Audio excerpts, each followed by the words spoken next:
Okay, so we're going to prime our face with the L'Oreal Magic Lumi Primer. I really like how this primer gives my face a nice luminous glow, and it also helps my foundation to last longer. Moving on to foundation, I'm going to take the Dream Velvet Soft Matte Hydrating Foundation in the shade 92, and I'm going to use my Morphe M439 brush, and blend that out. I really like this foundation. It goes on very smoothly, and it does have a really nice coverage for it. I have a couple of pimples that you probably can see, and it definitely covers them up pretty well. I would definitely say this has a medium coverage. Moving on to concealer, so I'm going to use the Rimmel Match Perfection Highlight and Concealer in the shade 430, and I'm going to blend that out with my Real Techniques Beauty sponge. I'm doing a light layer of concealer because I want to keep this look pretty natural and not too heavy.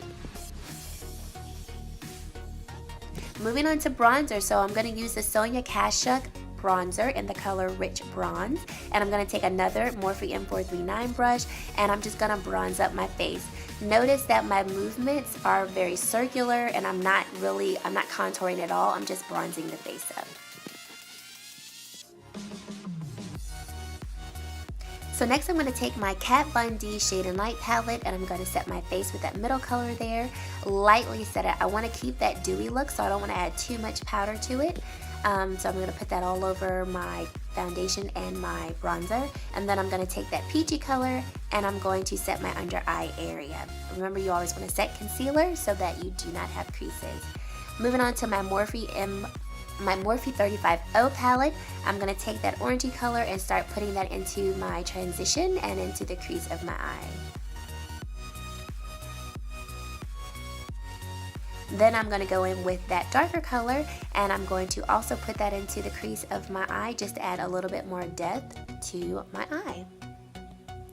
Then I'm going to take my Furless blending brush, which I just got and I absolutely love it. It's so soft.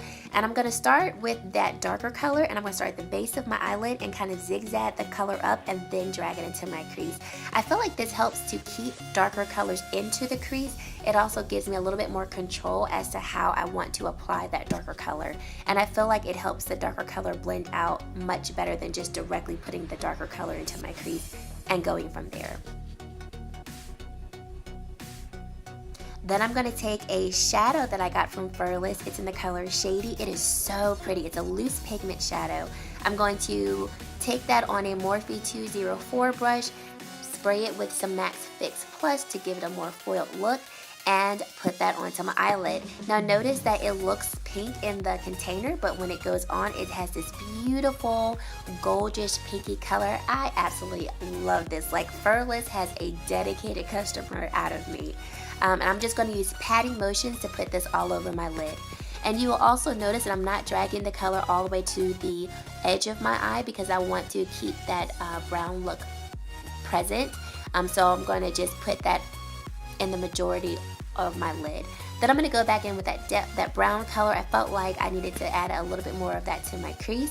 And I'm also going to be blending out any harsh lines as well with that color. And I'm using a Sigma E25 brush. Excuse the wear of my brush. And then I'm going to take a clean BH Cosmetics blending brush, a very fluffy brush, and just blend out any harsh lines. I'm going to go in with that kind of brownish color and apply that all over the lower lid. And you'll notice I'm taking it to the corner of my lower lid. And then I'm going to go in with that that darker brown color, and I'm only adding that to the outer area of my eye. I don't want to take that into the inner corner of my eye. Then I'm going to go in with the Furless loose pigment in Shady, and I'm going to apply that to the inner corner of my eye just to keep the eye area bright. I'm going in with a Wet n Wild eyeliner in the color Bronze, and I'm going to put that into my waterline.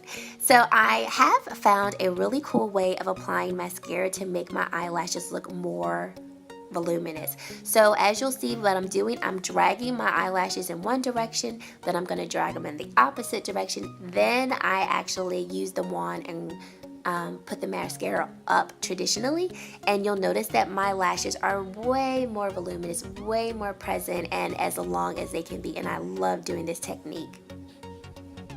So I'm going to fill in my brows with the Anastasia Brow Definer very lightly. Excuse my brows, they need to be done like yesterday. And then I'm going to apply some brow gel by NYX to hold them. Taking the Wet n Wild blush in the color Pearlescent, I'm going to add a light layer. And then I'm going to take the Anastasia Glow Kit, mix those three colors together, and highlight my cheeks, the apples of my cheeks, the bridge of my nose, the tip of my nose, and my Cupid's bow.